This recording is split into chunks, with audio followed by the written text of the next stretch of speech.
네, 반갑습니다. 어, 오늘 에이펙 진행되고 또 그 전에 트럼프 왔다 가고 하면서 이런 국제 뉴스들이 아주 쏟아지는 것 같습니다. 그런 가운데 오늘 이 트럼프 경제 약탈과 노동자의 대응 방향이라는 주제를 갖고 얘기를 하게 돼서 상당히 의미가 있다고 생각해 봅니다. 어, 제 발제는 어, 이제 사실 좀 어렵게 들어가면 매우 어려울 수 있는 내용들도 좀 포함하고 있는데요. 최대한 쉽게 이해할 수 있도록 제가 노력을 좀 해보겠습니다. 그래서, 음, 트럼프의 경제학탈이라는 문제가 어느 때보다 이 경제학탈이라고 하는 상당히 그 정치적이어 보일 수 있는 그런 구호가 누구나에게 매우 피부로 다가오는 이제 이런 상황인데 이게 이제 어떤 맥락 위에서 전개되고 있는지를 쭉 살펴볼 거고요. 그런데 이제 이 경제학탈이라는 문제를 어떤 관점에서 바라보고 그 경제학탈에 반대한다는 건 뭘 위해 싸우는 것이 돼야 할지를 마지막에 결론 부분을 살펴보는 방식으로 발제를 좀 진행해 보겠습니다.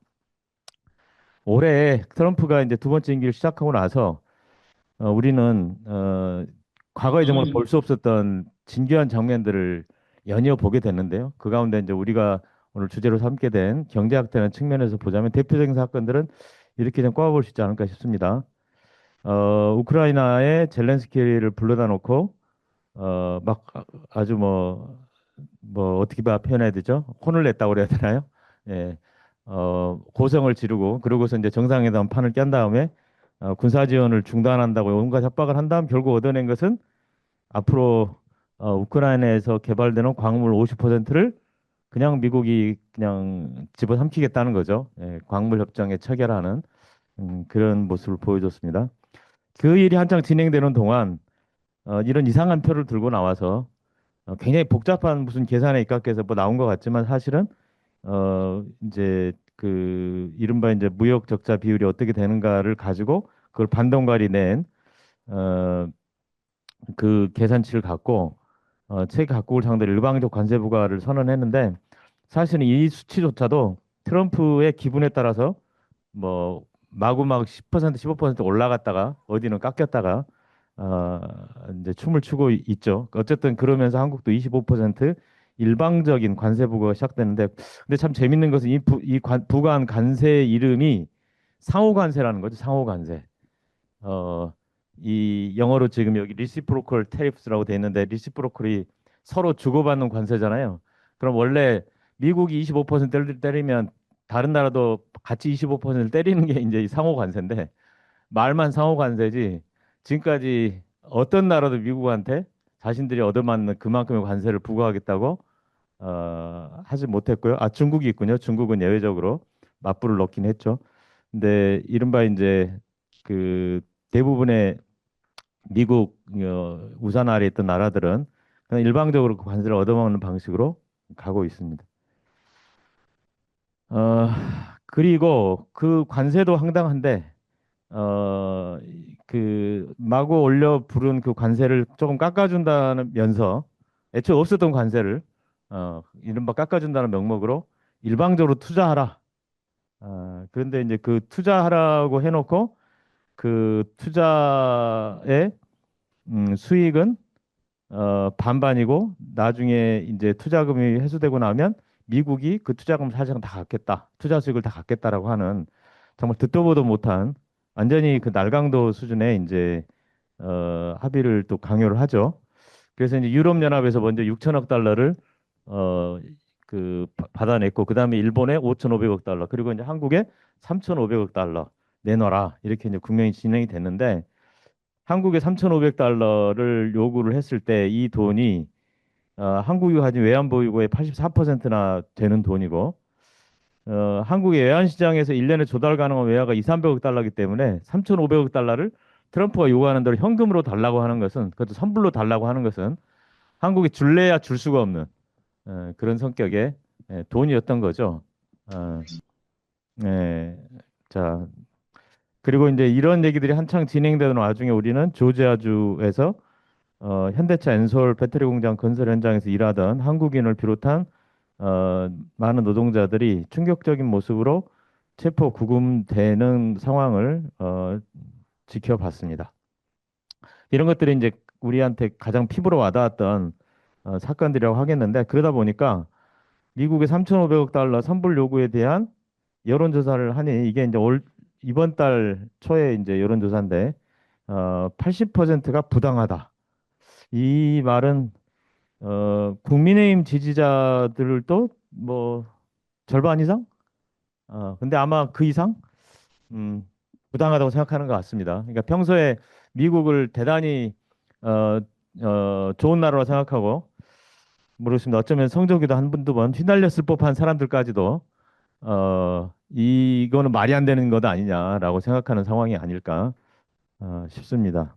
자, 그럼 이렇게 참 황당무계한 이런 경제 약탈이 진행이 되고 있는데, 물론 이제 우리는 이게 어느 정도 선에서 합의를 봤는지 이제 엊그제 이루어졌기 때문에 알고는 있지만 그 얘기에 대해서 이따 다시 다뤄보겠습니다. 애초에 이 문제가 제기됐을 때 어떤 맥락 속에서 제기됐는지, 그리고 엊그제와 같은 합의를 향해서 왜 가도록 사실은 애초부터 어느 정도 설계돼 있었는지 하는 문제들을 좀 살펴보겠습니다. 자, 오늘 우리가 트럼프의 경제 학탈을 얘기하는데 저는 이렇게 문제를 던졌습니다. 미국의 경제 학탈 자체는 새로운 현상이 아니다. 지금 트럼프의 경제 학탈이 모두의 눈에 크게 보이는데 사실은 새로운 문제가 아니다. 일단요, 지난 30년, 40년 동안 세계화 금융화를 통해서 미국은 사실 거대한 규모의 경제 약탈을 전 세계를 상대로 해왔습니다. 그 중에서도 이제 아주 큰 덩어리로 해먹은 그 전형적 과정은 이제 약소국에 대규모 부채를 안긴 데 금융위기를 유발합니다. 그냥 우리 IMF 생각하시면 됩니다. 우리 IMF. 그리고서 이 IMF가 와가지고 구제금융을 해줄 수는 있는데 대신 이러이런 걸 해라. 그럼 뭐 여러 가지 뭐 프로그램인데 그 중에 아주 중요한 부분을 차지하는 게 뭐냐면 결국 그 이러저러한 미국 자본들이 들어와서 아주 헐값에 알짜배기 기간산업 은행들을 먹어치우고 그리고 이제 헐값에 팔고 털고 나가고 이런 것들을 이제 가능하게 해주는 구조를 만드는 거죠. 그래서 이제 한국에서도 미국계 사모펀드 론스타가 외환은행 먹어치웠다가 뱉었고 칼라일이 한미은행을 그렇게 했고 그런 과정이 있었죠. 또 하나 미국의 경제 학탈의 아주 그 대표로 볼 수 있는 게 뭐냐면 기축통화 달러의 무한 발행입니다. 그러니까 2008년 금융위기와 2020년 코로나 경제위기가 왔을 때 미국이 그 두 번의 경제위기 때 매우 큰 타격을 받았는데 그 경제위기를 미국이 헤쳐나가는 아주 간단한 방법이 뭐였냐면 돈을 필요한 만큼 찍어다가 그냥 뿌려버린 겁니다. 거의 그때는 헬리콥터에서 돈을 살포했다고 할 정도로 해버린 거예요. 그러니까 어마어마한 현금 살포를 통해서 생각보다는 덜 어렵게 그 위기들을 헤쳐나갔는데 보통 나라들이 그렇게 돈을 찍으면 인플레이션이 하이퍼 인플레이션이 돼서 그러니까 뭐 한 달에 뭐 100%씩 물가가 오르고 그래 나라가 망하죠. 이른바.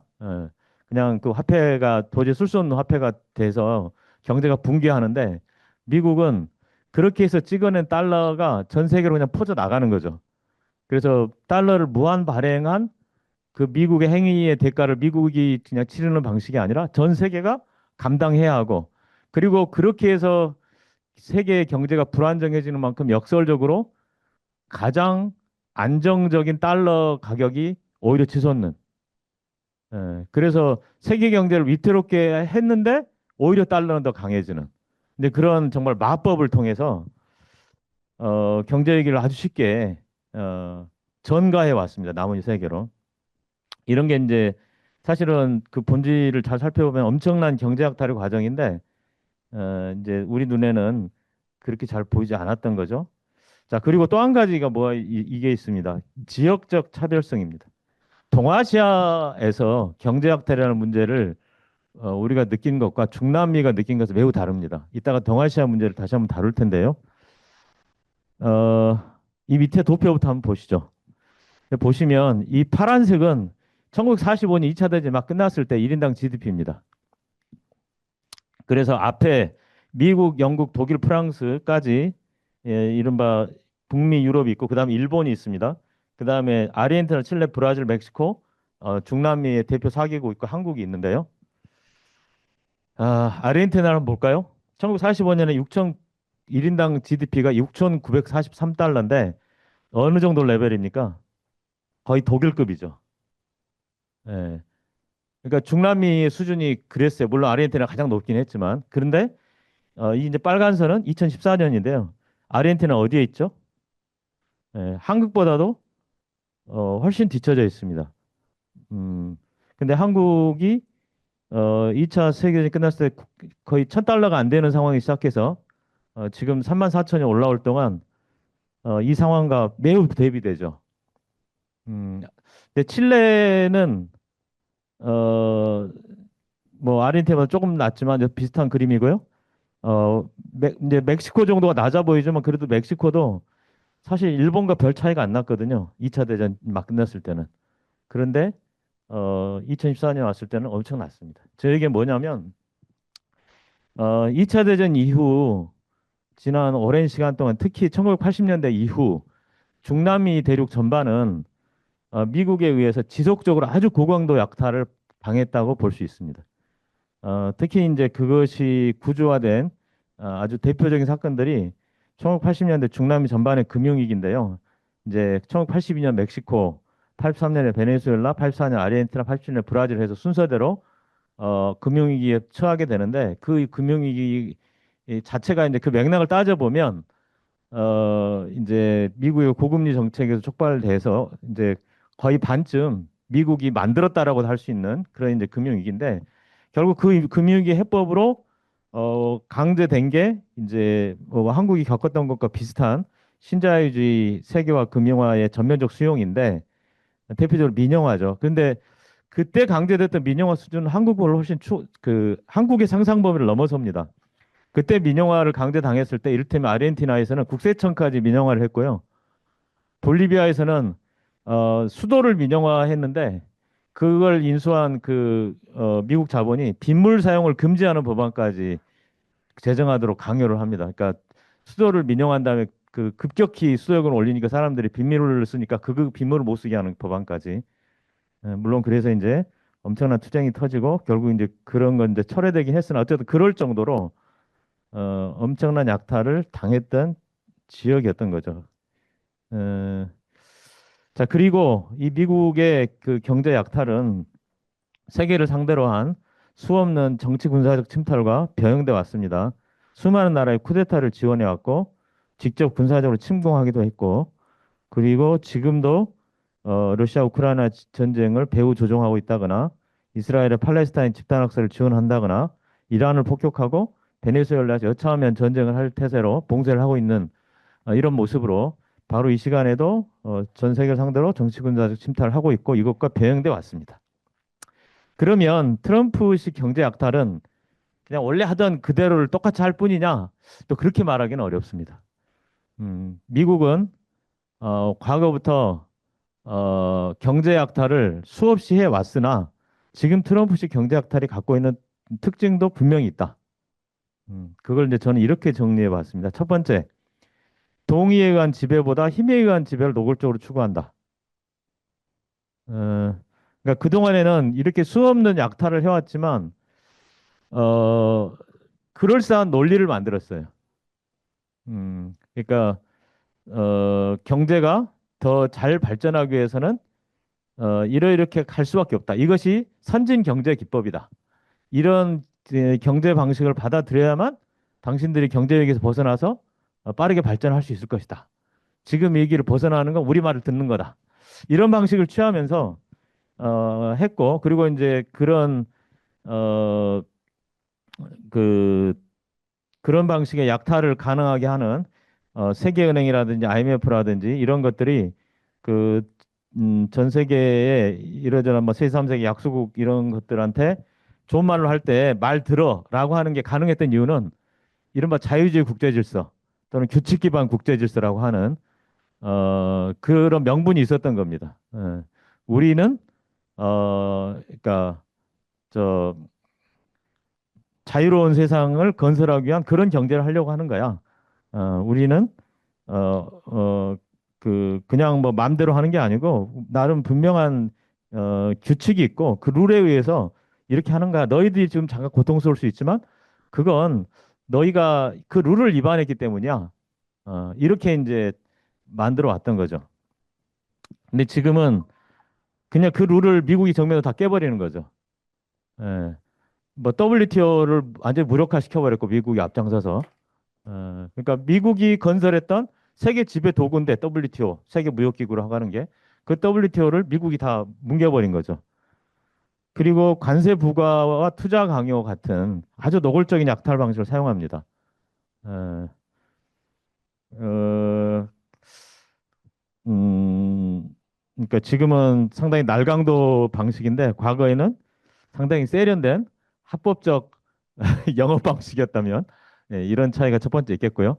그다음에 두 번째는 과거에 중남미의 고강도 경제 학달이 집중됐던 것과 달리 지금은 동아시아의 유럽, 동아시아와 유럽이라는 주요 동맹국까지 주요 동맹국을 새로운 약탈 대상으로 삼고 있습니다.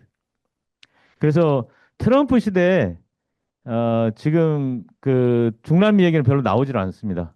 오히려 아르헨티나의 밀레이 극우 정권을 도와주려고 뭐 그 느닷없이 그 취약한 아르헨티나 경제에 통화 사업을 해주겠다고 한다는 둥 이런 얘기가 나오고 있고요. 반대로 전통적으로 미국이 아주 애지중지해왔던 유럽과 동아시아가 지금 트럼프의 공격을 집중적으로 받고 있는 그런 상황입니다. 그다음에 미국 사회 안에 있는 이민자와 민주주의에 대한 노골적 공격을 병행하고 있죠. 그러니까 이 약탈이 대외적 약탈일 뿐만 아니라 대내적 약탈이기도 하다. 라는 겁니다. 그래서 매년 불법 이주민 100만 명을 추방하겠다고 공언했고, 이건 이제 하루에 3천 명을 추방하겠다는 건데, 불가능해 보이는 숫자인데, 그거를 맞추기 위해서, 지금 엄청난 단속 인원들이 미국 전역을 뒤집고 다니는 거고요. 그래서 8월 말까지 36만 명을 적발해서 33만 명을 추방했다는 건데, 이게 이제 조지아 한국인 그 구금 사태가 벌어진 배경이기도 하죠. 근데 이제 이걸 하기 위해서 대도시에 군대를 투입하고 그래서 이제 이게 어, 거의 그 한국으로 치면 거의 계엄에 준하는 사태죠. 대도시의 치안을 경찰이 아니라 트럼프의 명령을 받은 군대가 와가지고 이제 하겠다는 거니까 심지어 그 주지사의 반대를 꺾고 군대가 들어오는 방식이기 때문에 거의 뭐 계엄에 준하는 그런 상황을 미국 곳곳에 연출하고 있는 거고 그게 이제 지금 그 노킹스 시위 여러분 뭐 다 보셨죠? 6월 달에 500만 명 그리고 10월 달에 700만 명의 그 미국 2,700개 도시에서 시위를 했다고 하는 그 노킹스 시위를 이제 불러일으키고는 했습니다. 자, 그리고 트럼프 경제 학탈의 또 하나의 중요한 특징은 이게 미국의 패권을 유지 강화하려는 나름의 몸부림인데 오히려 패권을 더욱 악화시키고 있다는 겁니다. 동맹국 다수가 반발하면서 대결 양상을 보이죠. 캐나다, 브라질, 인도가 그렇게 노골적으로 가고 있고요. 그리고 어, 푸틴을 끌어들여서 중국을 고립시키겠다라고 하는 이런 이제 구상을 갖고 푸틴이 원하는 바를 최대한 들어주면서 러우 전쟁을 조기 종식시키려고 했는데 그 수를 푸틴이 읽고서 거꾸로 이제 트럼프를 거의 백지양복을 강요하는 방식으로 이제 거꾸로 밀어붙이고 있죠. 그래서 이제 거기까지 들어줄 수는 없어가지고 트럼프가 이제 더 나가지 못하는 그래서 이제 러우 전쟁을 조기 종식하는 데 실패하고 있고 중국이 이제 이 관세 전쟁의 히토류 반격 카드를 꺼냈는데 역시 어제 합의에서도 보여주듯이 히토류 반격 카드 통제가 상당히 위력적이다. 라고 하는 걸 보여줍니다. 왜냐하면 어, 그 첨단 산업뿐만 아니라 미국의 군수 산업에 그도 들어가는 건 소량이지만 없어서는 안 될 그 핵심 그 광물이기 때문에 그 중국 히토리 없이는 미국의 어떤 산업 구조 자체가 아주 그 답이 없고 그렇다고 당장은 몇 년 안에는 중국이 아닌 다른 곳에서 그 히토류를 공급받을 전망도 없고 그래서 이제 굉장히 치명적인 무기가 되고 있는데 이처럼 미국이 중국을 강하게 압박하면 굴복시킬 수 있을 거라고 봤는데 오히려 중국의 준비가 더 철저했다. 이런 걸 이제 전 세계가 보게 되는 그런 양상으로 좀 치닫고 있습니다. 어쨌든 이렇게도 요약해 볼 수 있겠습니다. 이 트럼프식 경제 약탈은 자본주의 위기 심화로 약탈과 전쟁 학살로 치닫는 자본주의 국제 질서의 한 표현이다. 자본주의 위기 전가와 미래 주도권 장악을 둘러싸고 제국주의 국가들 간의 패권 대결이 심화되고 있는 그런 표현이다. 네, 이렇게도 좀 일단 얘기를 해보겠습니다. 자, 아, 그렇게 트럼프식 경제 약탈이 과거와 다르게 나타난다면 그러면 이런 경제 약탈이 나오게 된 배경은 뭐냐? 그래서 이와 같은 외양을 띠고 있는 그 실제 속 사정이 뭐냐? 그걸 이제 좀 역사적으로 살펴보겠습니다. 그러려면 신자유주의 세계화 금융화에서부터 설명해 오는 것이 꼭 필요하다고 생각합니다. 자, 신자유주의 세계화 금융화는 1980년대부터 시작된 프로젝트죠. 근데 먼저 이제 그 전을 또 이해해야 되는데요. 2차 세계대전이 끝났을 때 미국의 GDP는 세계 GDP의 50%에서 70%를 차지한 것으로 추산됩니다. 근데 그거보다 더 극적인 수치는 뭐냐면 1940년대 말에 그러니까 세계에서 생산되는 자동차의 80%에서 90%를 미국이 홀로 생산을 했습니다. 그러니까 전 세계에서 1000만 대 정도의 자동차가 생산될 때 미국 혼자 800만 대, 900만 대를 생산했습니다. 그러니까 그게 이제 그 시절 미국의 압도적인 힘을 이제 보여주는 거죠. 뭐 물론 2차 대전 전에는 유럽과 일본 뭐 등에서도 상당한 산업 그 역량을 갖고 있었지만 2차 세계대전을 거치면서 다 파괴돼 버렸으니까요. 예. 그런데 그 유럽과 일본에서 이제 경제가 재건되면서 1970년에 왔을 때는 세계 GDP 31.4%까지 이제 미국 GDP가 이제 내려왔고 그리고 70년대 세계 경제 위기가 전개되면서 이윤율이 어마어마한 수준으로 하락을 합니다. 이 부분은 이제 설명드리려면 복잡한 얘기들이 들어오기 때문에 오늘은 생략하겠습니다. 어쨌든 구조적인 이윤율 저압력에 시달리게 됩니다. 어, 자본주의는 자본가들이 더 많은 돈을 벌기 위한 욕망으로 투자를 하는 힘을 중심으로 돌아가는 체제인데 투자를 해도 제대로 이윤이 안 뽑아지는 상황, 점점 더 그렇게 되는 상황에 처하게 됐다.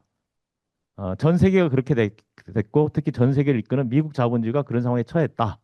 일단 이렇게 문제를 이해하시면 되겠습니다. 이걸 어떻게 해결할 거냐? 그 해결책으로 들고 나온 게 1980년대부터 신자유주의고요. 1990년대부터 세계화 금융화입니다. 해결 원리는 간단한데요. 자, 신자유주의는 뭐냐? 한국에서 쭉 겪었죠. 신자유주의 하면 뭐죠? 정예구하고 비정규직으로 대신 채우는 거죠. 예, 물론 이제 거기에 사회복지 삭감, 뭐 민영화, 그리고 뭐 노동조합의 무력화, 여러 가지 요소들이 있습니다만 어쨌든 신자유주의의 결국 핵심은 노동권을 최대한 약화시켜서 실질 임금을 깎는 겁니다. 과거에 100만 원 주고 사용하던 노동력을 여러 가지 온갖 방법을 동원해서 60만 원, 50만 원 주고 일하게 만드는 겁니다. 그러면 40만 원, 50만 원이 자본의 이윤으로 추가되는 거죠. 그 초과 이윤을 뽑아내는 과정, 그게 신자유주의입니다. 네. 그리고 그게 이제 뭐 한국 사회에서 우리가 쭉 겪어왔으니까 오늘날 그 구조화된 비정규직 모습을 통해서 우리가 여실히 느끼고 있는 거죠. 자, 그 다음에 이제 세계화. 세계화는 이것 또한 이제 크게는 두 가지 측면이 있는데 한국에서 이를테면 세계화는 세계 시장이 넓어진다 이런 거 중심으로 이해가 되는데 미국에서 세계화는 그것과는 좀 다릅니다. 미국에 있던 공장들을 대거 미국보다 훨씬 값싼 임금을 주고 일을 시킬 수 있는 나라를 옮겨버린 겁니다. 미국에 있던 공장을 멕시코로 옮기고 나중에는 중국으로 옮기고 그래서 미국에서 원래 시급 28달러 주던 자동차 산업 같은 경우에 그걸 이제 미국 안에서 최대한 낮춰봐야 한 15달러 이렇게밖에 안 떨어지는데 멕시코로 옮기면 5달러로 떨어지고 중국으로 옮기면 1달러로 떨어지는 이제 그런 게임이었죠. 그게 이제 세계화였습니다. 그렇게 해서 역시 이제 미국 자본이 엄청난 초과이윤을 얻을 수 있었던 프로그램이죠. 그다음에 금융화. 금융화는 이게 이제 이해하기가 조금 더 복잡할 수 있는데요. 금융화는 원래 자본가들이 돈을 버는 방법은 노동자들한테 일을 시키고 노동자들이 생산해내는 것보다 훨씬 낮은 임금을 줌으로써 노동자를 착취해서 돈을 버는 거죠.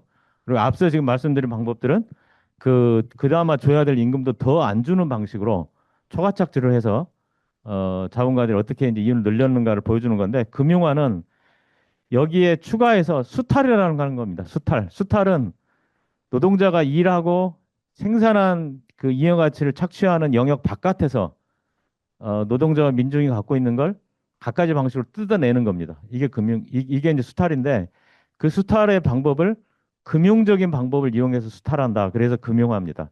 그런데 어떻게 금융적인 방법을 이해하느냐? 가장 쉽게 이해할 수 있는 방법이 이런 겁니다. 한국에서 그 제일 쉽게 이해해 보면요. 집값이 계속 오르면 집 가진 사람들은 집값이 계속 오르면 점점 부유해지지만 집을 갖지 못한 사람들은 그냥 앉아서 그만큼 가난해지는 거지 않습니까? 그렇죠? 예, 집값이 10억 하던 게 50억이 되면 똑같은 집이 10억 가진 부자가 50억이 됐을 때 그냥 그 사람 50억 부자 되고 끝나는 게 아니잖아요.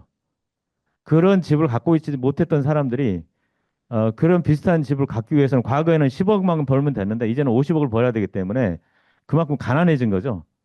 예.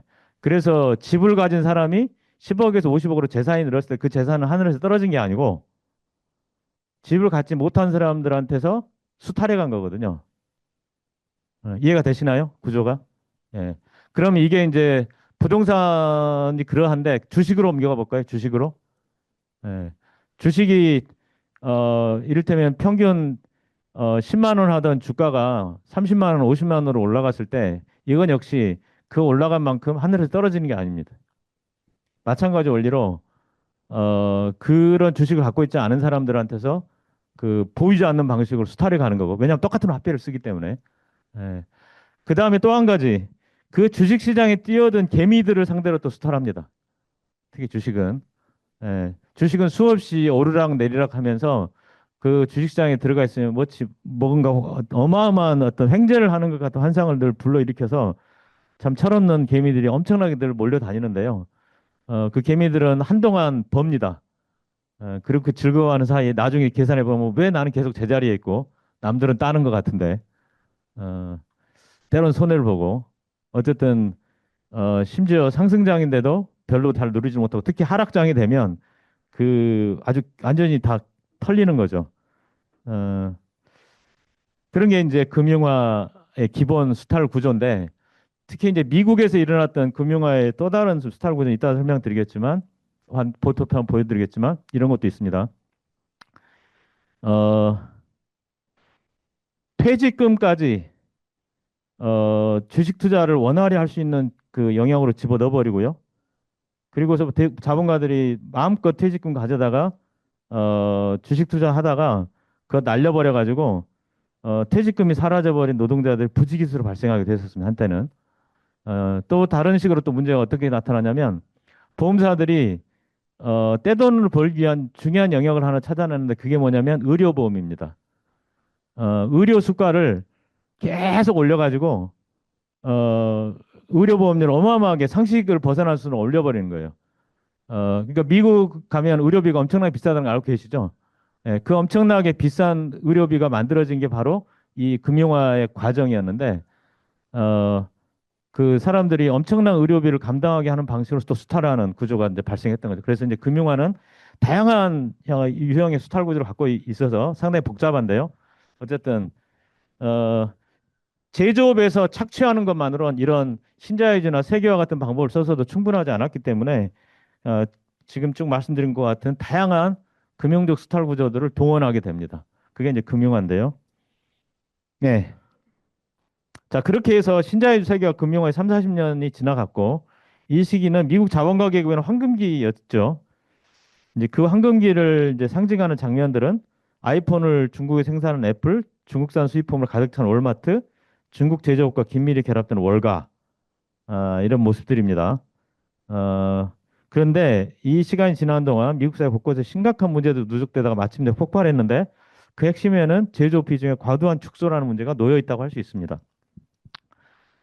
오늘 현재 미국 주식시장 시가총액 1위부터 3위가 엔비디아, 마이크로소프트, 애플인데요.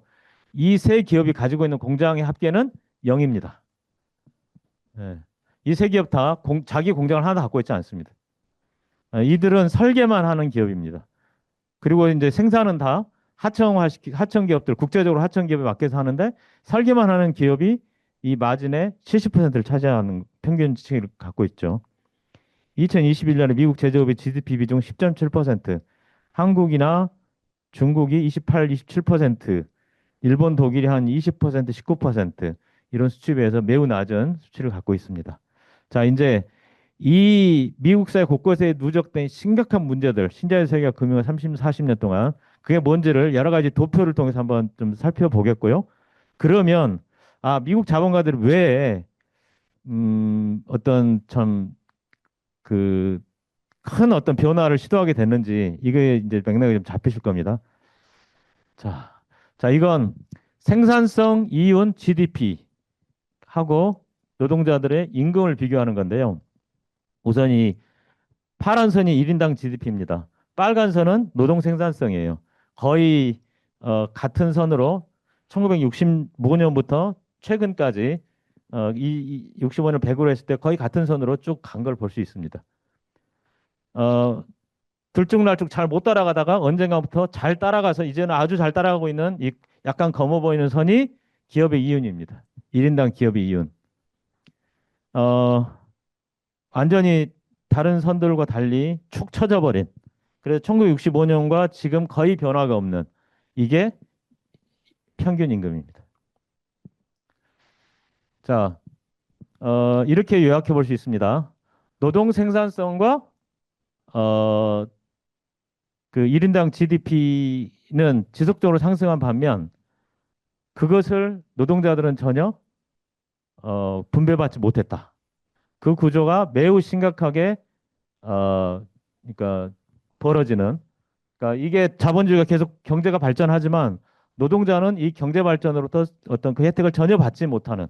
그러니까 그 임금의 형태로 전혀 그 결과를 받지 못하는 상황이 어, 이렇게 오랜 시간 계속되고 있다. 기업의 이유는 한동안 위태로웠지만 무엇인가를 해가지고 따라잡았다. 이 따라잡은 이 이제 비결이 바로 신자유주의 세계가 금융화했던 거죠.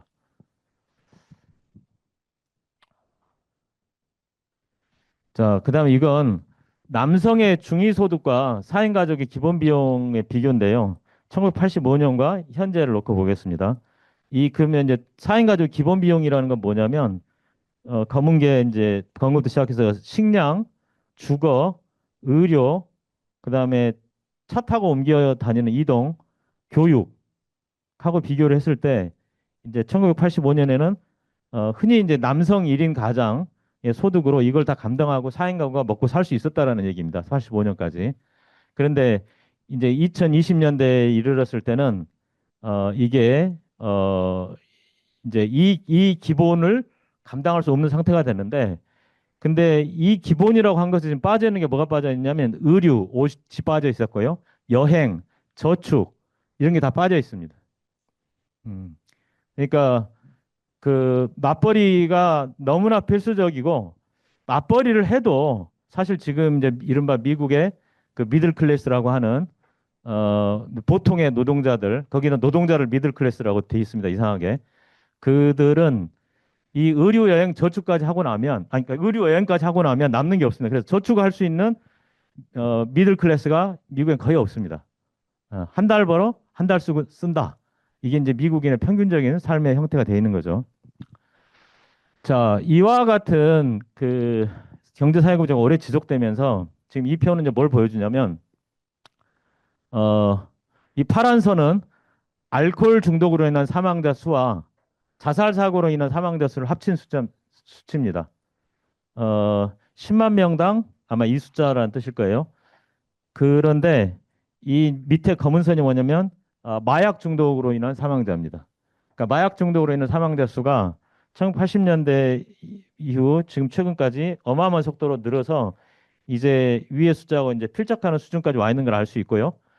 이 수치들이 이런 결과를 만들어내는데요.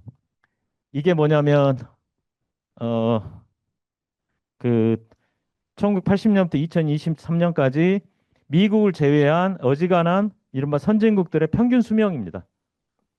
그런데 이 녹색선은 미국의 평균 수명입니다.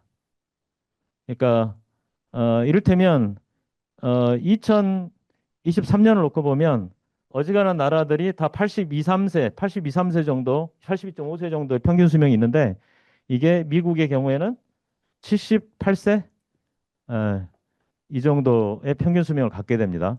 그러니까 4, 5년 정도의 평균 수명이 하락을 보여주는데 이와 같이 미국의 기대 수명을 떨어뜨리는 핵심 이유가 앞에 살펴본 어, 그런 절망사라고 표현했는데 그냥 도중에 사람들이 자, 그러니까 스스로 목숨을 끊거나 또는 저 어, 알코올 중독, 마약 중독으로 그렇게 이제 목숨을 잃게 되는 그런 식의 이제 절망으로 인한 죽음이 이 전체적인 기대 수명에 이렇게 심각한 차이를 드러낼 정도가 돼 있는 그런 사회가 돼 있다는 거죠. 근데 이제 여기서 이 차이는 뭐냐? 이게 의료비입니다. 의료비. 나머지 나라들의 의료비 2023년에 대략 평균치가 어 그러니까 7천 달러를 좀 넘어갈 때 에, 어, 그 미국은 거의 만 삼천 몇 오백 달러 정도 되나요? 거의 두 배 정도에 이르렀다는 거죠. 아까 말씀드린 것처럼 의료비의 폭증이 금융화의 중요한 한 측면이었던 거죠. 자, 여기서 이제 우리가 또 봐야 될 되게 재밌는 게 하나 있습니다. 미국이 엄청난 재정을 지출하고 있고 그래서 어마어마한 국가 부채를 갖고 있다는 건 얘기는 대략 다 들어보셨을 거예요. 근데 미국의 국가 부채는 주로 무엇 때문에 생겼을까요? 여러분은 왜 생겼을 거라고 생각하시나요? 예. 흔히 생각할 수 있는 이유 중에 하나는 뭐냐면 과도한 군사비입니다. 미국은 어, 2부터 10위까지 합친 군사비보다 더 많은 군사비를 홀로 지출하는 나라니까 어마어마한 군사비를 지출하느라고 그것 때문에 이 엄청난 국가 부채가 생기지 않았을까라고 이제 흔히 생각하게 되는데요. 자, 이 도표는 진실이 무언가를 보여줍니다. 이게 이제 인플레이션을 조정한 도표이기 때문에 그러니까 어, 이 현재 가치로 예전을 그대로 표현하는 거다 이렇게 이해하시면 되겠습니다. 자, 이 선이 군사비거든요. 어, 그 지금 여기 나온 표들을 읽으면 그러니까 이게 이 한 칸 정도를 차지할 군사비가 즉 2천 2조 달러 정도 해당하겠죠. 2조 달러. 2조 달러 정도에 해당합니다. 전체 4조 달러 정도 되는 예산의 절반 정도가 국방비인 거죠. 그 2조 달러로 간 규모는 2조 달러로 가니까 좀 너무 많긴 한데 1조 달러인데 1조 달러 지금으로 계산하면 하여튼 그 기준값이 어떻게 되는지 애매해서 1조 달러로 합시다. 1조 달러로 하면 이게 여기서도 고스란히 같은 값을 갖고 있습니다. 예. 즉 미국의 군사비는 엄청난 양을 지출하고 있지만 사실은 오랜 시간을 놓고 보면 늘지 않았습니다. 미국의 재정 지출을 폭발적으로 늘린 주범은 뭐냐면 자, 딱 봐도 이 밑에 두 개죠. 밑에 두 개. 밑에가 뭘까요? 인컴 시큐리티인데 소득 보전입니다. 두 번째 헬스, 그러니까 의료 지원입니다. 어, 아주 간단한 겁니다. 신자유주의 세계화 과정을 거치면서 많은 노동자들이 일자리가 없고 일자리가 있어도 너무나 임금이 낮습니다. 그러니까 그 노동자들이 먹고 살 수가 없어요. 국가 재정으로 소득 보전해주고 그다음에 그 의료비 지원해주고 그렇게 해야 그들이 최소한 살아갈 수 있게 되는 거죠. 그거 하느라고 쏟아붓는 돈이 오늘날 미국 그 재정의 절반 정도를 차지하고 있습니다. 자, 이건 미국의 지도죠. 미국의 주 밑에 카운티라고 있습니다. 주 바로 다음 가는 이제 그 행정구역이 카운티인데 미국의 카운티별로 이 카운티의 주민 주민의 그 평균 개인 소득에서 정부 이전이 얼마만큼 되는가를 조사한 겁니다. 정부 이전이란 뭐냐면 정부가 그냥 주는 돈입니다. 그러니까 대부분 아까 우리가 본 그 소득 보전, 그다음에 의료 지원 이런 돈이죠.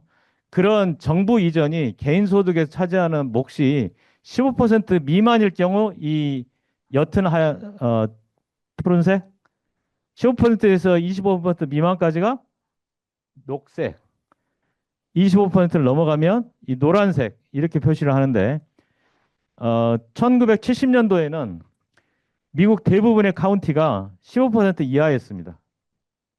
그러니까 아주 어려운 사람들 정도만 그 좀 일부 이런 소득 지원, 의료 지원을 받았다라고 이제 우리가 아마 추정해 볼 수 있겠죠.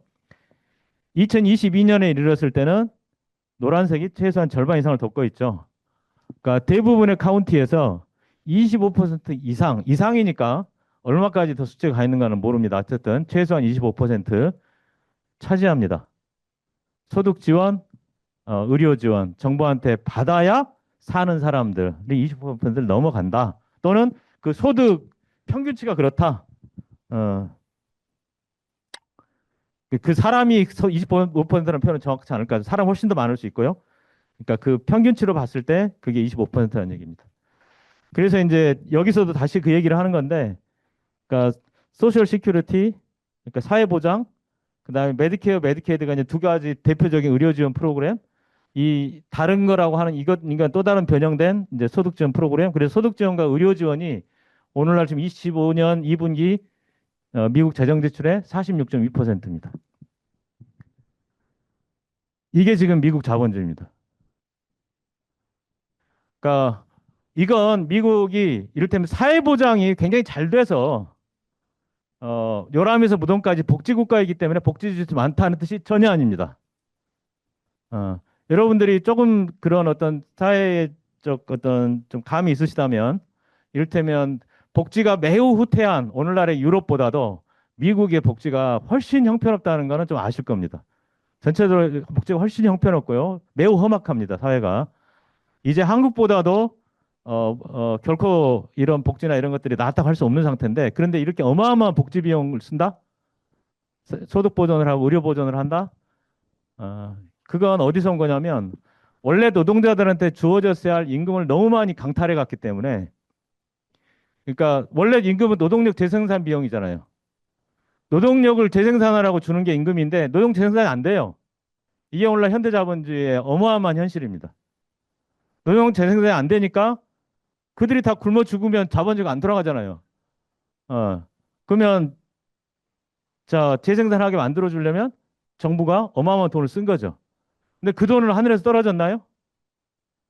일단은 돈 찍어서 막 갖다 부은 건데 그 돈은 그러면 결국 국가부채라는 형태로 남은 거죠. 누군가는 갚아야 되는. 예. 미래 세대가 갚든 전 세계 나머지가 갚든 누군가는 감아야 그래서 어, 노동자들이 받지 못한 임금이 이렇게 표현된 것이기도 하고 뒤집어 말하면 자본가들이 걷어간 어마어마한 초과 이윤이 바로 이 국가부채로 귀결됐다 이렇게 얘기할 수 있습니다. 그런데 이 표가 미국의 국가부채를 아주 역사적으로 보여주는 건데요. 이제 국가부채 가운데 정부 기관끼리 갖고 있는 부채가 있어요. 그래서 이제 그건 허구적인 부채라고 보는 거고 그거 빼고 이제 대중이 갖고 있는 물론 그 대중에는 다른 나라 국가가도 될 수 있고 은행도 될 수 있고 일반 대중도 될 수 있는데 어쨌든 그런 부채 그걸 퍼블릭 데트라고 하는데 그걸로 따졌을 때는 현재 99%입니다. 전체로 한 124.3%인데 근데 현재 이 수치가 1946년 2차 대전 직후하고 거의 비슷해요. 근데 1946년에 이 수치는 뭘까요? 이건 2차 세계대전 하면서 어마어마한 군비를 썼잖아요. 전쟁 예산을 어마어마하게 쓰고서 그렇게 해서 생긴 부채입니다. 그래서 일시적으로 피크가 치솟아 올랐고 전쟁이 끝나면서 금방 깔아앉았어요. 근데 그 시절에 도달했던 그 국가부채 수준이 오늘날 도달해 있어요. 이 소득보전과 의료보전 때문에. 달리 말하면 자본가들의 초과이윤 때문에, 초과착취 때문에. 예. 이거 안 주면 미국 자본주의가 안 돌아갑니다. 왜? 노동력 생산이 안 되니까. 그럼 계속 이걸 퍼 보여야 돼요. 그래서 이제 이런 예상치가 나오는 거죠. 예. 자, 이거 퍼붓지 않으려면 또 하나의 방법은 뭐다? 노동자들은 임금 제대로 주는 거예요. 그러면 미국 자본이 다 망하겠죠. 예. 이게 미국 자본주의입니다. 어, 자, 그 신자유 세계화 금융화가 진행되는 동안 또 이제 세계화의 결과가 이제 나타난 지점을 좀 보겠습니다. 이제 제조업 위축과 무역 수지 적자 폭증이라는 측면을 볼 텐데요. 1980년에 그 직전에 제조업 그 일하던 인원이 약 2천만 명으로 정점이었는데 2010년 정도에 이제 최저점으로 떨어집니다. 그래서 한 1,150만 정도까지 떨어지나요? 그러니까 거의 절반 가까이 제조업 고용 인원이 하락을 했는데 뭐 그리고 나서 별로 늘어나고 있지는 않죠, 다시. 어쨌든 여기서 이 한 3, 40년 지나는 동안 저렇게 이제 어마어마한 하락을 했다. 그리고 제조업의 GDP 비중이 이렇게 줄어들었다. 이걸 확인할 수 있습니다. 그다음에 이제 이게 이제 무역 수지 적자로 나타나는데 지난해 무역 적자가 9,184억 달러인데요. 여기 이제 상품의 적자가 있고 서비스, 그러니까 무역 수지는 상품이 있고 서비스가 있는데 상품은 적자가 뭐 1억 3천까지 갑니다. 1억 3천 이제 1조 3천억 달러, 1조 3천억 달러까지 갑니다. 그런데 어, 서비스에서 한 3천억 달러 정도 흑자를 내기 때문에 합치면 1조 달러 정도의 이제 적자가 되는데요. 이제 서비스 흑자라는 게 이런 겁니다. 우리 마이크로소프트, 아도비 이거 쓰면 다 돈 내잖아요. 이게 이제 다 미국의 서비스 흑자로 잡히거든요. 예. 그러니까 그런 걸로 미국이 이제 벌어들인 돈만큼 이제 이 상품의 적자를 조금 메꾼 건데, 그런데 이 상품의 대부분은 제조업입니다. 그러니까 제조업 말고 연료가 있고 그리고 이제 농업 생산물이 있는데 여기서는 적자 거의 없고요. 대부분 제조업인데 문제는 그 제조업 가운데서도 이른바 하이테크 첨단 산업 측면에서도 2000년 무렵에는 그 이전에는 오히려 미국은 하이테크로 가면 당연히 무역 흑자였고요. 미국에서 첨단 산업을 만들어서 다른 나라로 당연히 팔았죠. 그런데 2000년 무렵부터 적자폭이 심화돼서 오늘날에는 첨단 산업도 엄청난 수준으로 적자를 보고 있습니다. 어, 그리고 이제 오늘날 미국과 유럽연합, 중국이 그러니까 세계에서 최대 개혁국인 지역들을 표현한 겁니다. 그 보면은 미국은 중남미에서도 한 절반만을 최대 개혁국으로 갖고 있을 뿐이고요. 유럽은 이렇게 아프리카하고 그 서아시아 일부 정도죠. 중국이 세계에서 압도적으로 최대 개혁국을 차지하고 있는 걸 보여줍니다. 그렇게 미국의 그 제조업 위축될 때 그 제조업 다 어디로 갔죠? 네, 우리는 알고 있죠. 동아시아로 다 왔죠. 한국도 그 중에 하나고 중국으로 갔고, 네, 중국을 규제하면서 또 베트남으로 갔고 동아시아에 다 있습니다. 그래서 여기 미국, 독일, 영국, 프랑스, 이탈리아 여기는 중국, 일본, 한국, 홍콩, 대만 이렇게 다섯 나라씩 잡고 1948년과 2024년을 비교했더니 이런 표가 나온답니다. 어, 세계 그러니까 수출 파워인데요. 세계 수출에서 차지하는 비중이 이렇게 이제 극적으로 변화해 왔다. 오늘날 미국에서 그 미국한테 무역 적자를 안기는 나라들의 비중인데 어, 왜 지금 트럼프의 공격이 아까 그렇게 집중되는 줄 얘기해 주는데요. 우선 중국이 있고요. 근데 최근에 중국보다 더 커진 게 중국을 뺀 아시아가 있습니다. 중국을 뺀 아시아면 어디 어디죠? 일본, 한국, 베트남. 이게 대부분 그뭐 홍콩, 뭐 싱가포르 이 정도겠죠. 여기가 이제 중국보다는 더 많고 그다음 중국 그리고 유럽연합이 있고요. 나머지는 뭐 멕시코, 캐나다입니다. 그거 빼고 나면 없어요. 그러니까 무역적자 하는데 사실 그 무역적자를 안기는 나라는 결국 중국, 일본, 한국 그리고 유럽입니다. 그러니까 트럼프의 그 최근에 그 트럼프식 약탈의 그 대상 공격도 거기에 집중되는 거죠.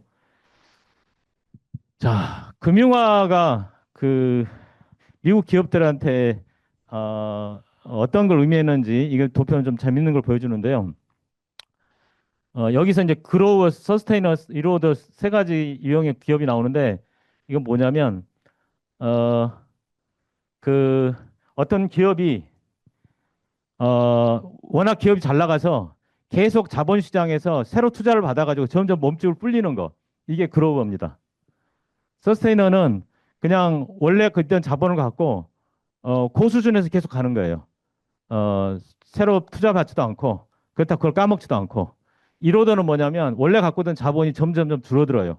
근데 줄어드는 게 특히 무엇 때문에 줄어드냐면 자사주 매입을 하거나 현금 배당을 그 주주들한테 왕창 하는 방식으로 줄어들어요.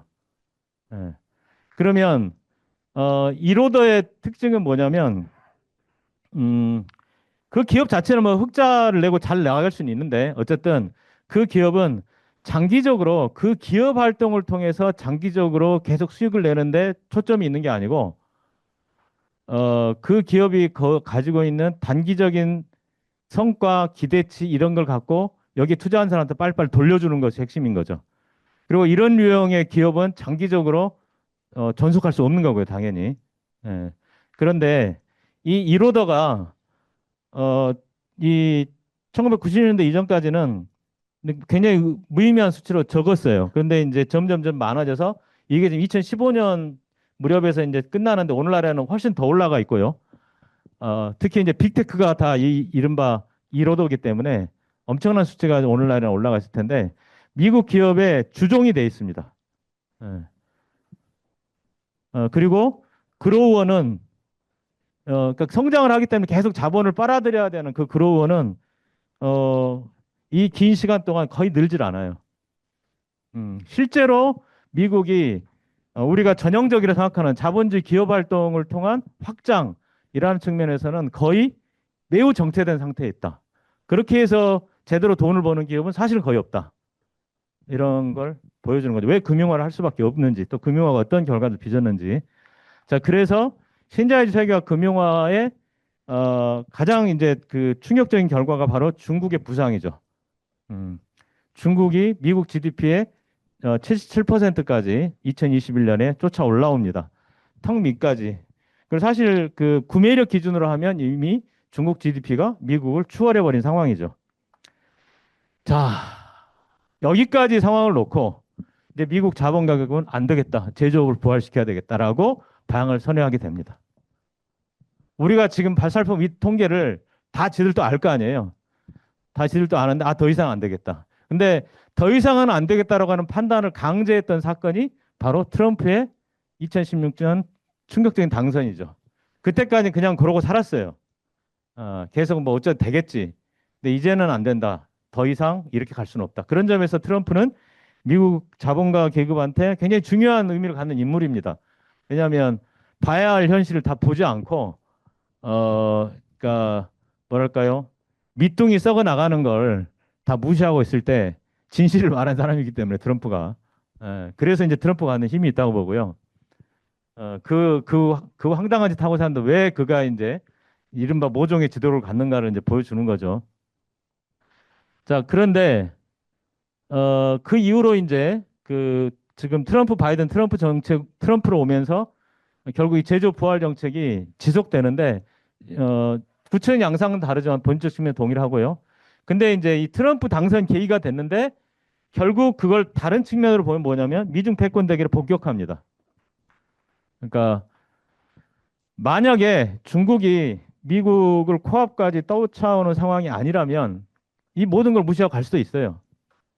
뭐 그런들 뭐 미국이 아무리 어려워졌어도 그 모든 어, 부담은 나머지 세계를 전가해 버리면 되니까. 그런데 중국이 코앞까지 쫓아오면서 이제 그럴 수 없게 됐다고 본 거죠. 너무나 위험해졌다고 본 거죠. 그러면 이제 대수술을 해야 된다. 대수술의 핵심은 제조 부활이다. 그러니까 그래서 미국의 패권 재구축을 위한 핵심 수단이기도 했던 거죠. 크게 세 가지 측면에서 이제 이걸 인식하게 된 건데요. 첫 번째는 노동자급의 급진화, 계급진의 격화를 예방해야 된다. 두 번째는 쌍둥이 적자, 무역수 적자, 재정 적자라고 하는 이 쌍둥이 적자로 대표되는 지속 불가능 경제 구조. 그냥 뭉개고 살았는데 사실 이거 계속할 수는 없다. 이걸 타개해야 된다.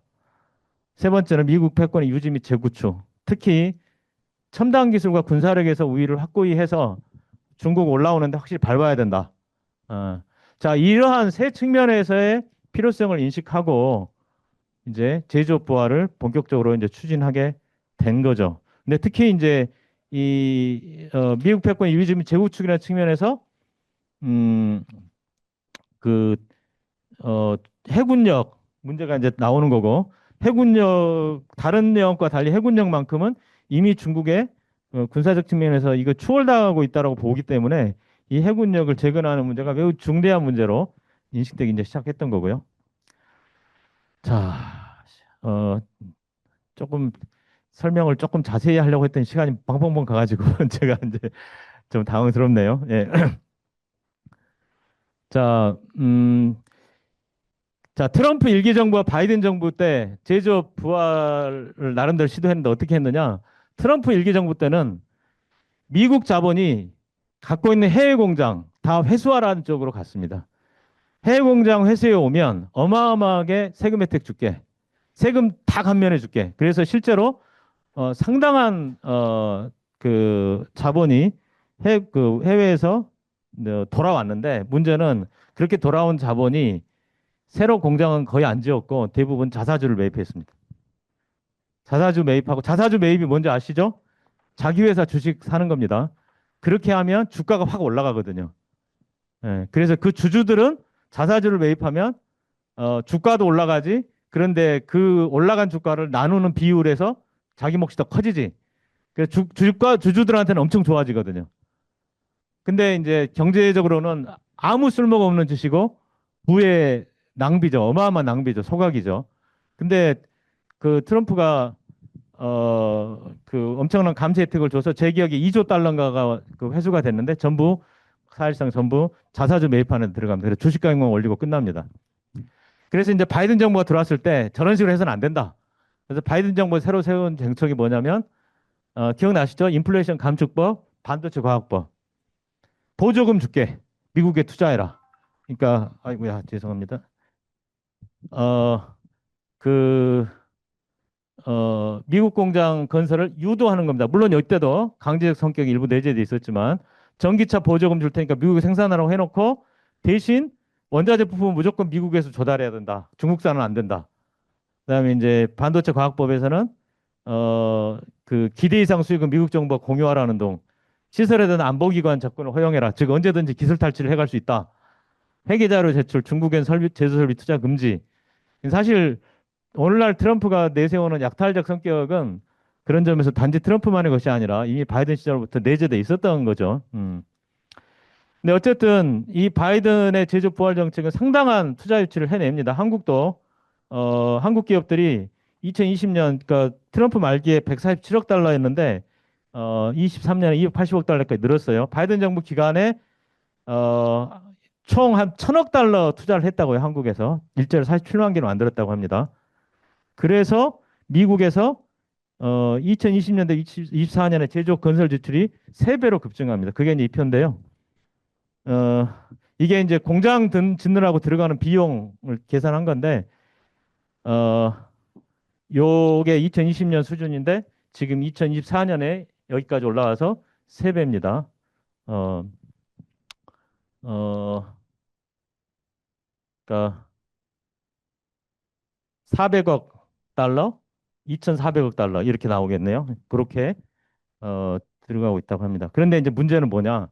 그렇게 해서 바이든 정부 시절에 상당한 그 제조업 투자를 이뤄냈는데 이 표입니다. 아까 봤던 제조업 고용 인원이 2010년까지 완전히 곤두박질한 다음에 이게 이제 그 이 트럼프 정부 시기가 이 정도죠. 뭐 이런저런 노력을 해도 제조업 고용 인원이 아주 극미하게 느는 정도에 그쳤고 근데 팬데믹이 오면서 빠졌다가 이제 회복을 했는데 회복하고 나서 바이든 시기에 뭐 의미 있는 증가가 없습니다. 오히려 다시 줍니다. 공장은 어마어마하게 짓는데 왜 제조 고용 인원은 늘지 않느냐? 그러니까 제조 부활을 추진하는 목표는 여러 가지 있지만 그 중에 중요한 한 부분은 자칫하면 계급 투쟁으로 달려갈 수 있는 노동자들을 달려려고 늘자를 주겠다는 거잖아요. 일자가 늘질 않아요. 왜 안 느느냐? 크게 두 가지로 현재까지는 분석해 볼 수 있는 것 같습니다. 첫 번째는 제조업 일자리가 채워지지 않기 때문입니다. 이 표는 어, 그, 우리 회사는 인원을 다 못 구해서 제대로 안 돌아가고 있어요. 라고 응답한 회사의 비율을 보여줍니다. 그 비율이 이를테면 10%가 좀 안 됐는데 뭐 25% 정도 됐다가 45%가 넘었다가 지금 20% 정도에 이르렀다 이런 거죠. 자, 이 엄청나게 올라갔을 때는 코로나 때입니다. 그래서 이제 이건 좀 빼고 보면요. 이 표는 이렇게 볼 수 있습니다. 2014년 무렵에는 한 10% 정도였는데 지금은 20% 정도에 걸쳐 있다. 그러니까 20% 정도의 기업이 사람을 못 뽑아가지고 제조업이 안 돼. 예. 그래서 지금 이대로 가면 2033년이면 380만 개가 신규 일자리가 지금 공장 지어서 세워질 것 같은데 380만 개 중에 실제 채워진 일자는 절반밖에 안 될 것 같다. 이런 일 왜 벌어지느냐? 자, 이 표가 잘 말해줍니다. 여론조사를 했어요. 지난해 한 겁니다. 미국에 제조업이 많아지면 좋겠다고 생각합니까? 예, 찬성 80%. 더 많은 미국인 제조업에서 일하면 미국이 더 나아질 거다. 찬성 80%. 내가 제조업에서 일하면 지금보다 더 좋아질 것 같다. 찬성 25%. 미국의 제조업이 많아지는 건 압도적으로 찬성하는데 내가 제조업에 가서 일하려고 생각하는 사람은 거의 없다. 왜? 여전히 제조업은 열악한 근무 환경, 노동 환경에 비해서 임금 수준이 낮다. 열악하다고 보기 때문이죠. 예, 매우 매우 낮습니다. 예, 그러니까 한국의 제 감으로는 한국의 그 제조업 정규직보다는 확실히 낮아요. 예, 그러니까 한국의 정규직과 비정규직 중간 정도 사이에 미국 제조업의 임금 수준이 걸쳐 있다고 보이는데요. 그리고 이제 환경 개선이 안 된 사업장 등도 많고 등등. 예. 또 한 가지 중요한 이유가 있습니다. 그리고 이게 이제 저는 매우 중요한 점이라고 보는데 제조업 신규 투자가 높은 자동화 로봇화를 수반합니다. 앞에 얘기하고 상당히 상반돼 보여요. 음. 앞에는 일자리가 있어도 안 온다는 거고 이 두 번째 얘기는 실제로 일자리를 별로 만들지는 않습니다. 현대차가 지금 미국에 새로 건설하려는 공장은 10만 대 생산을 연간 10만 대 생산을 목표로 하는데 800명 고용하겠다고 합니다. 근데 국내 공장은 10만 대 생산대 기준으로 2,000에서 2,500명 정도 고용돼 있습니다. 그러니까 한 3분의 1 정도로 인원이 줄어들 걸로 예상됩니다. 어마어마하죠? 충격적인 변화입니다. 근데 지금 미국에 지어지는 신규 그 공장들의 양상이 거의 그렇다고 봐집니다. 어, 그러니까 이 반도체, AI, 로봇 등 첨단 기술 발전이 제조업 직성 생산 공장에 이제 적용된 결과인데, 어, 자, 어, 어, 이건 한편으로는 그냥 기술 혁신의 결과인데요. 기술이 좋아졌으니까 이렇게 되는 거죠. 근데 또 한편으로는 자본이 이 그동안 그 모든 일을 다 했음에도 계속 위기가 타개되지 않으니까 더 획기적인 방법을 원합니다. 더 비용은 적게 들이고 생산할 수 있는 방법을 찾고 그러니까 이 길로 가는 거죠. 그런데 이제 그럼으로써 더욱 극단화시키는 거죠. 사회적 위기를. 예. 자, 그런데 자동화, 로봇화, AI 이게 꼭 이런 결과로만 가야 할까요? 그게 필연인가요? 자동화, 로봇화를 하더라도 노동시간, 노동 강도를 낮추면서 고용을 유지 확대하는 방법도 있지 않을까요? 예, 여기가 이제 결정적으로 갈라지는 지점이라고 생각합니다. 그리고 우리 시대는 이 문제를 정면으로 정말 세워야 하는 시대에 왔다고 생각하고요. AI 로봇으로 이렇게 이런 방식의 노동을 한단 말이에요. 지금 여기 잘 안 보이는데 이 어마어마한 설비에 사람 하나 여기 지금 서서 보고 있는 이런 이제 뭐 AI 사진인지 진짜 사진인지 모르겠죠. 이런 게 있는데요. 훨씬 적은 수의 사람들이 훨씬 적은 시간 일하면서 그 임금 제대로 받고 이렇게 돌아가는 게 사회적으로 훨씬 긍정적인 결과가 나올 수 있죠. 훨씬 바람직합니다. 미국처럼 줄여야 될 임금을 안 줘가지고 국가가 오만 부채를 떠안고 저렇게 돼 있는 시스템보다는 훨씬 바람직한 시스템입니다. 하지만 자본주의 아래에서는 그렇게 가지 못합니다. 왜? 자본주의를 쥐고 있는, 장악하고 있는 자본가들 입장에서 자기들한테 핵심 뭐예요? 이윤인데, 어, 이렇게 오히려 고용을 유지 확대한다? 그러면 지네들 이윤은 이제 없어진다는 얘기잖아요. 결사적으로 반대하는 거죠. 그러니까 그래서 이렇게 일이 이렇게 흘러가는 거죠. 자, 이제 방금 살폈던 이 문제는 이제 우리가 경제학탈에 반대한다고 하는데 그래서 대안이 문제냐 뭐냐를 얘기할 때 되게 중요한 문제라고 생각하고 이따 다시 얘기하겠습니다. 자, 그래서 이제 트럼프식 경제학탈의 목표가 뭐냐? 어, 계속해서 이어져 왔던 제조업 부활을 추진하지만 동시에 다양한 약탈과 수탈을 결합하고 있습니다. 저는 이렇게 정의해 봅니다. 그건 지금까지 방법만으로 제조업 부활을 추구했을 때 그 목표들이 잘 달성이 안 돼요. 그래서 그 목표를 달성하기 위해서 약탈 수탈을 하기도 하고 또 그것만 갖고 잘 안 될 것 같으니까 또 다른 길들을 찾고 뭐 이러면서 벌어진 일 같은데 그러다 보니 결론은 뭐냐면 미국 자본주의가 어떻게 뭐 어떤 활로를 여는 것과는 전혀 상관없는 길로 가고 있다. 아주 대책 없는 모순 구조 속으로 빠져들고 있다. 이렇게 좀 봐집니다.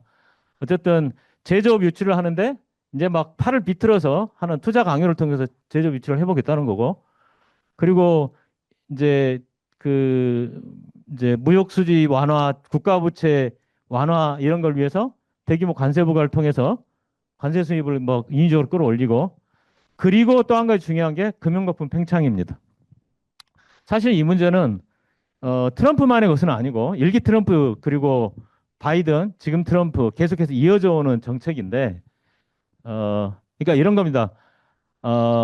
일단 모르겠고 지금 상황에서 우리한테 가장 화끈한 땜빵은 이 금융수탈이다. 저는 그 길로 결국 가고 있다고 보는데요. 자, 버핏 지수라는 게 있습니다. 그 미국 주식시장의 시가총액을 전부 합쳐놓고 그거를 미국 GDP로 나누는 것인데 그게 100이 되면 즉 미국 GDP하고 주식시장 전체 총액이 같은 값이라는 얘기인데요. 100도 높게 보는데 2000년에 닷컴 버블이라는 게 붕괴를 했었어요. 그때 어, 140이었고요. 코로나 때 엄청나게 올라갔을 때가 190. 근데 지금 이번 달이 220 오르내리고 있습니다. 그러니까 이제까지 본 적이 없는 어마어마한 수준의 지금 거품이 팽창해 있는데요. 자, 이 도표를 보면 이 파란색이 이제 미국 주가의 흐름인데 여기 하얀색은 이제 신흥국들, 그다음에 이 주황색은 미국을 뺀 선진국들입니다. 대략 2015, 16년 정도까지는 흐름이 세세 흐름이 비슷합니다. 그런데 15, 16년부터 즉 트럼프, 바이든, 트럼프 요 시기를 오는 동안 미국 주식만 이렇게 어마어마하게 솟구쳐 갔다는 걸 보여주고요. 그 시간 동안 솟구친 게 대부분 뭐냐? 원래 뉴욕 그 증시에 들어가 있는 대부분 제조업에 해당되는 그 주식들은 별로 오르지 않았습니다. 어, 엄청 오른 항목들은 어, 그 빅테크를 제외한 빅테크 10개 기업을 제외한 나스닥 그리고 빅테크입니다. 이른바 여기 이제 빅테크 세븐인데요. 애플, 엔비디아, 마이크로소프트, 알파벳, 그 구글이죠. 그다음 아마존, 메타, 페이스북, 테슬라.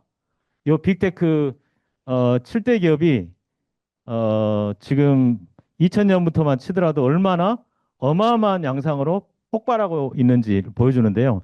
이렇게 폭발하는 이유가 이들이 그만한 수익을 내서일까요? 실제로 낸 수익보다는 이들이야말로 엄청난 규모의 자사주 매입을 했고요.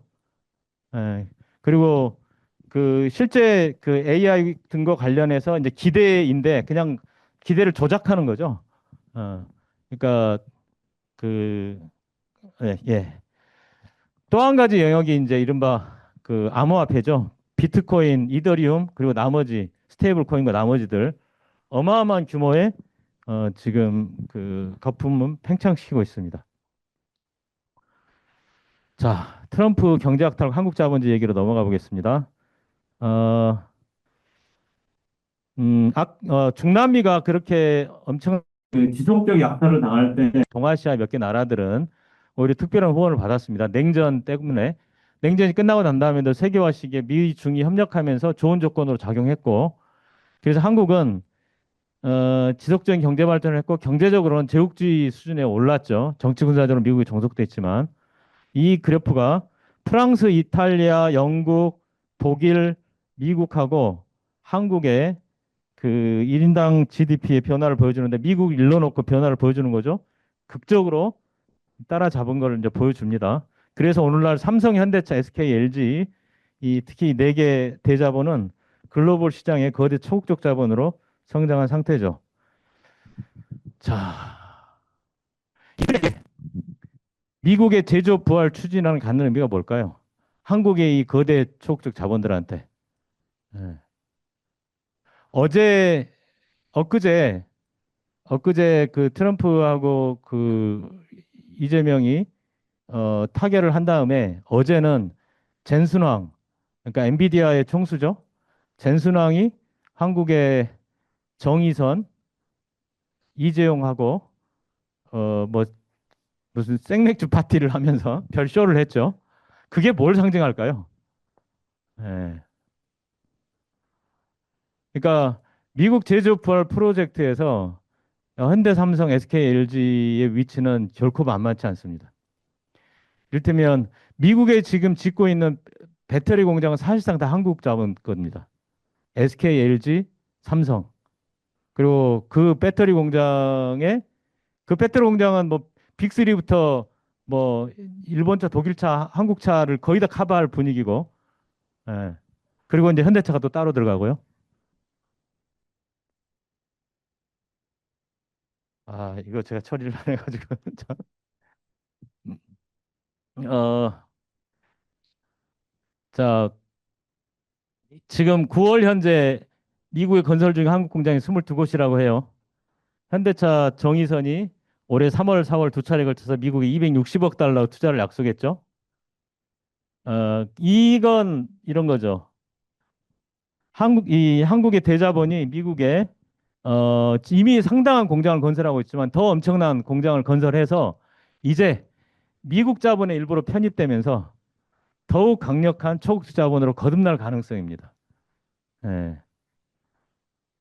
그리고 이제 어제 젠슨왕과의 그런 미팅은 그 가능성에 상당한 이제 뭐랄까 꽃밭이 깔리고 있다라는 걸 이제 상징해 주죠.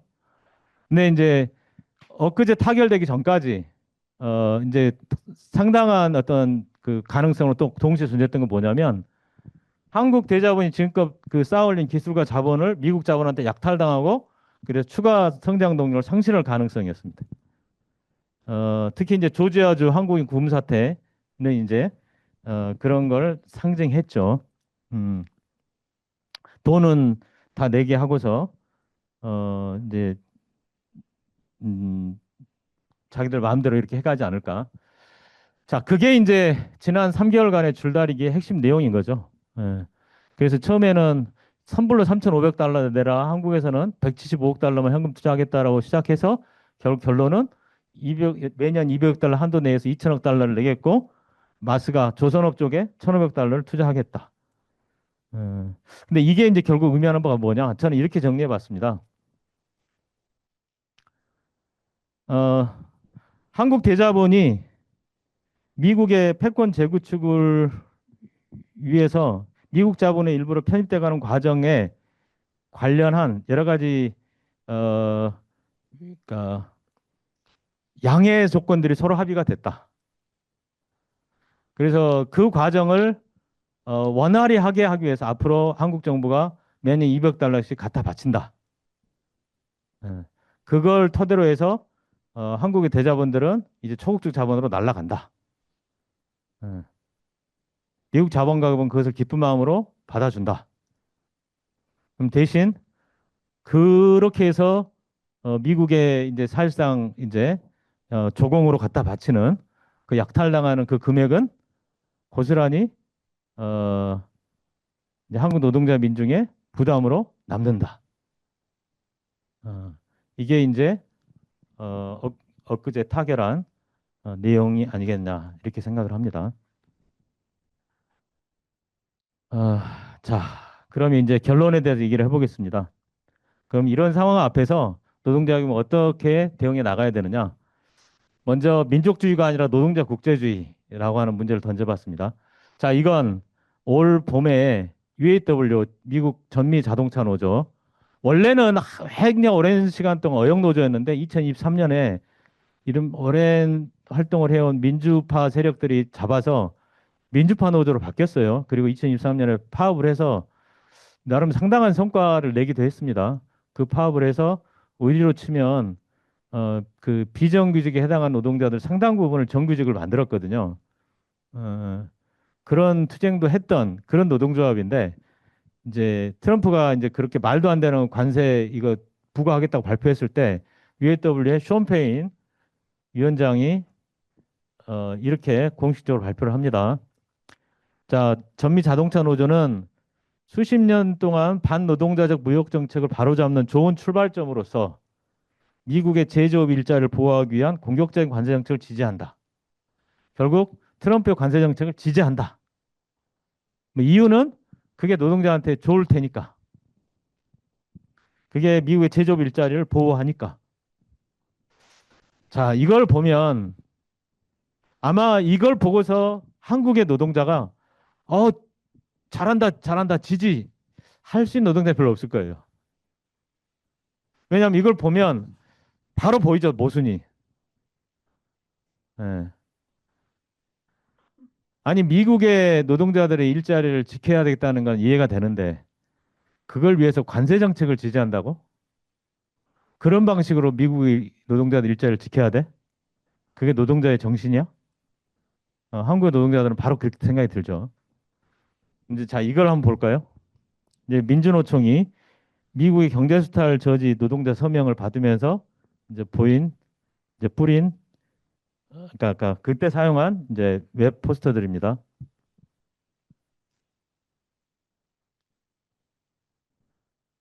미국으로 공장 이전 기술 강탈 한국 산업은 하향 곡선. 날강도 트럼프 요구에 소주정을 끌려다니고 미국에 맞서는 용기를 보여야 할 때입니다. 요약하면 돈 뺏기지 말아달라는 얘기인데 결국 대안은 뭐냐면 어, 그 돈을 한국에 투자하자는 거죠. 한국에 투자해서 한국 노동자들 일자리를 지키자. 어, 자, 한국 노동자들 일자리를 지켜야죠. 근데 그 방식이 한국 자본은 한국에 투자하는 방식이어야 되나요? 우리가 보면 팍 안 하다 할 수 있지만 UAW가 우리 입장에서 봤을 때 바로 보이듯이 이 입장을 외국의 노동자들 보면 바로 보이죠.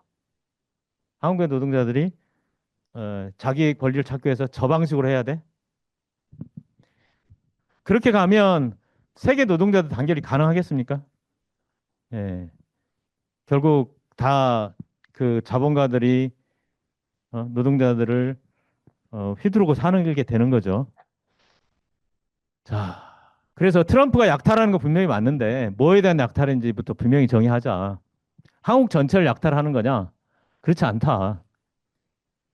한국 대자본하고 지금까지 거래 조건 줄다리기 한 거고 그 합의를 함으로써 그들이 공범이 돼서 이제 한국의 노동자 계급을 노동자 민중을 수탈하는 거다.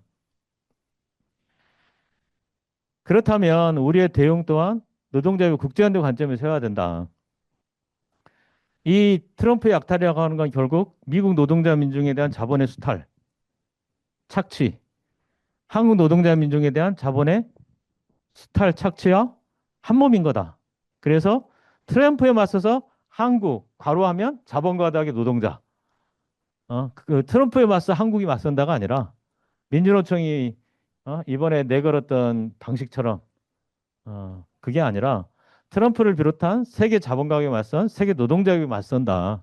이렇게 가야 되지 않느냐는 거죠. 자, 실천적으로는 자, 트럼프 경제학탈에 반대하는데 그 대안은 한국에 투자하라가 아니라 모든 나라 노동자격의 생존권을 보장하라. 돼야 할 거라고 생각하고요. 또 특히 실천적으로 매우 중요하게 생각하는 점은요. 한국에서 이주 노동자 단속에 대해서 조지아 사태와 똑같이 분노하면서 항의하는 투쟁을 해야 된다. 최근에도 9월 16일 날 울산 현대차 부품공장에서 출입국 급습해서 이준용 50명이 체포 추방당했고요. 그리고 바로 얼마 전이죠.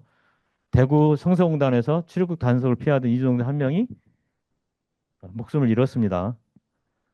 어? 예. 그런데 이런 일들에 대해서 뭐 앞에 사건은 뭐 금속노조 성명도 나오기도 했지만 정말 이제 소극적 대응이죠. 예. 조지아주 사태에 대해서 분노하듯이 같이 싸워야 되는 그게 맞는 거 아닌가요? 자, 두 번째는 진영 대결론이 아니라 노동자 국제주의로 가야 된다. 민주노총에서 또 이런 성명을 냈어요.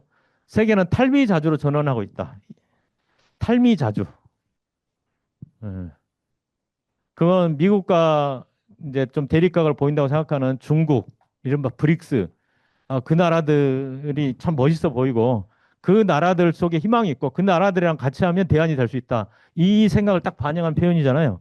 정말 그런가요? 저는 이 얘기만 압축적으로 해보겠습니다. 중국의 IT 산업에서 이미 오래된 얘기죠. 996 시스템이라고 있죠. 오전 9시부터 밤 9시까지 일주일에 6시간. 근데 996 시스템은 양반입니다. 제조업으로 가면요. 중국 제조업으로 가면 자동차 산업을 비롯해서 하루 12시간 근무를 하는데 월 2일 쉬면 많이 쉰답니다. 이게 제조업의 상황입니다. 이게 이른바 사회주의 국가입니까? 이런 사회주의라면 저는 절대 안 하겠습니다. 예. 이게 어, 어, 이게 이제 말하는 진실을 우리는 정확히 봐야 된다. 지금 미국과 중국의 패권 대결은 독점 대자본 이해관계 둘러싼 제국주의 패권 대결이고 어느 쪽에 노동자 계급을 위한 미래는 없다. 그래서 미국과 중국, G7과 브릭스, 미이란 동맹과 중로국 동맹 모두에 맞선 노동자 국제주의만이 대안이다. 예. 그래서 초가착취와 약탈로 맞서는 세계 자본가에 맞선 세계 노동자기구의 생존권 투쟁과 국제연대, 전쟁과 학살로 치닫는 제국주의 패권 대결에 맞선 세계 노동자기구의 전쟁 학살 조직 투쟁과 국제연대. 이게 우리의 대안이 돼야 한다. 자, 마지막.